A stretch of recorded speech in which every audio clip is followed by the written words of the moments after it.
पोते लौट कर जाते हैं बाबा के पास। औरंगजेब से कहते हैं बाबा दादा नाराज हैं। औरंगजेब को लगा कि मैंने जेल खाने में डाल रखा है, शायद इसलिए नाराज हैं। पोतों ने कहा नहीं, दादा ने कहा मैं उस वक्त खुश होऊंगा जब मेरा बेटा औरंगजेब हाफिज कुरान बनेगा। इतनी बड़ी ममलिकत का बादशाह अब कुरान को याद कर रहा है। बोलिए बोलिए बोलिए, कुरान को याद कर रहा है। औरंगजेब आलमगीर जिन्होंने इस मुल्क में 50 साल तक हुकूमत की है, 1 करोड़ मुरब्बा किलोमीटर का ताजेदार है, और वो कुरान को याद कर रहा है। आज हमारी थोड़ी सी मसरूफियत बढ़ती है तो हम नमाज को छोड़ देते हैं, कुरान पढ़ना तो दूर की बात है। हम में से कितने लोग हैं जो कुरान डेली पढ़ते हैं? औरंगजेब कुरान को याद करना शुरू करते हैं और एक मुख्तसर सी मुद्दत में हाफिज कुरान बन जाते हैं। कहिए कहिए, हाफिज बन गए औरंगजेब। बाप से मिलने के लिए गए, बाबा ये आपका बेटा जिन्होंने बड़ी जसारत की है, बड़ी गुस्ताखी की है, आपको कैद खाने में डाला है, आज हाफिज कुरान हो गया है। शाहजहां ने कहा बेटा मैं तेरी हर गुस्ताखी को माफ करता हूं, मैं हर तकलीफ को गवारा करता हूं, इसलिए कि आज मेरा बेटा औरंगजेब हाफिज कुरान बन गया है, और हाफिज कुरान बनकर इस शाहजहां को, इस बूढ़े को जहन्नम के दायमी कैद खाने से आजाद करवा लिया है। हाफिज कुरान बन गए आलमगीर, बादशाह हाफिज कुरान है। और आज हमारे यहाँ कोई मुखिया बनता है तो कहते हैं ये मौलवी साहब इनको तो कुछ नहीं आता है, ये तो धरती के बोझ है। अल्लाह का बड़ा एहसान है, अल्लाह का बड़ा इकराम है उन पर जिन्होंने कुरान को याद किया है। ये बाएं तरफ के लोग बड़े मजबूत और मजबूती डटे हुए हैं, अल्लाह इनको सलामती अता फरमाए। मैं आप सबसे पूछना चाहता हूं, कुरान का असल हाफिज कौन है? बोलिए,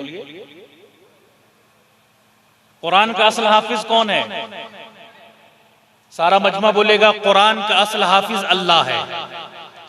कुरान का असल हाफिज, कुरान का असल मुहाफिज, कुरान का असल निगहबान, कुरान का असल पासबान अल्लाह है। लेकिन जब अल्लाह का करम होता है और जब हमारी आबादी का कोई बच्चा कुरान को याद कर लेता है, कुरान को अपने सीने में बसा लेता है, तो इसे भी हाफिज कुरान कहा जाता है, इसे भी मुहाफिज कुरान कहा जाता है, इसे भी कारी कुरान कहा जाता है। ये राज किसी को नहीं मालूम कि मोमिन कारी नजर आता है, हकीकत में है कुरान।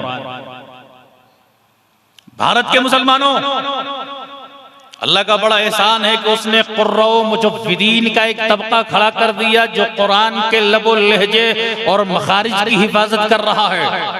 उलमा का एक तबका खड़ा कर दिया जो कुरान के मानियों मतालिब की हिफाजत कर रहा है।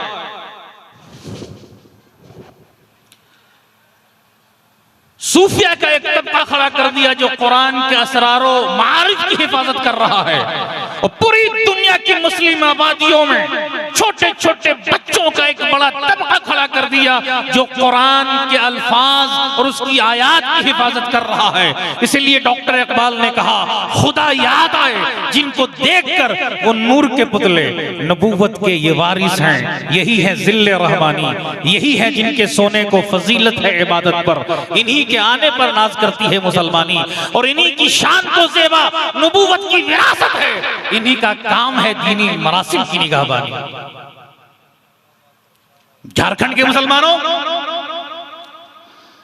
उलमा के जरिए, मशाइखीन के जरिए इनके सरों पर दस्तार बांधी गई है। क्या बांधी गई? बोलिए। दस्तार बांधी गई जो इस बात की जमानत होगी कि अब इनके कदम गलत रास्ते की तरफ नहीं उठेंगे, अब इनके हाथ जुल्म की ताईद में नहीं उठेंगे।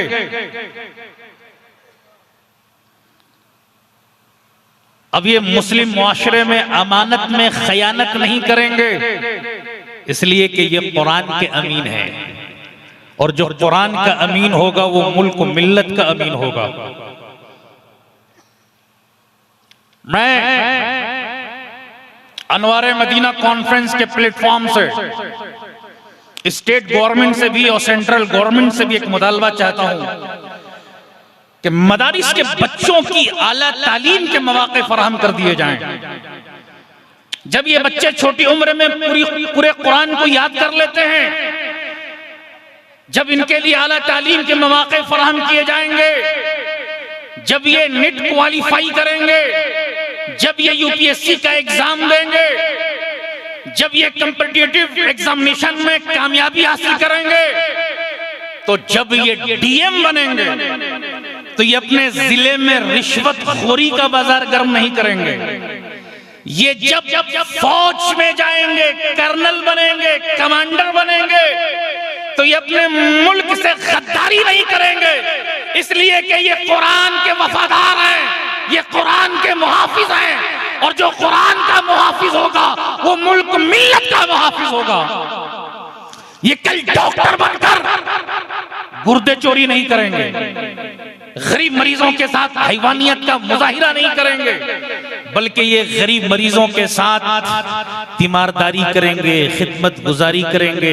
इसलिए कि ये बच्चे सुबह शाम ये दुआ करते रहते हैं, हो मेरा काम गरीबों की हिमायत करना, दर्दमंदों से ज़ईफों से मोहब्बत करना, मेरे अल्लाह बुराई से बचाना मुझको, नेक जो राह उस राह पे चलाना मुझको, लब पे आती है दुआ बन के तमन्ना मेरी, जिंदगी शम्मा की सूरत हो खुदाया मेरी। वाखिरु दावाना अनिल हम्दुलिल्लाहि रब्बिल आलमीन, अस्तगफिरुल्लाह रब्बी मिन कुल्लि ज़ंबिन व अतूबु इलैहि। माशाअल्लाह, बड़ी अच्छी तकरीर हुई, मालूमाती गुफ्तगू आप हज़रात ने समाअत की। अब हमारे सूबे के मंत्री आली जनाब हफीजुल हसन साहब से गुजारिश करूँगा कि आप भी कुछ नासिहाना गुफ्तगू फरमाएं।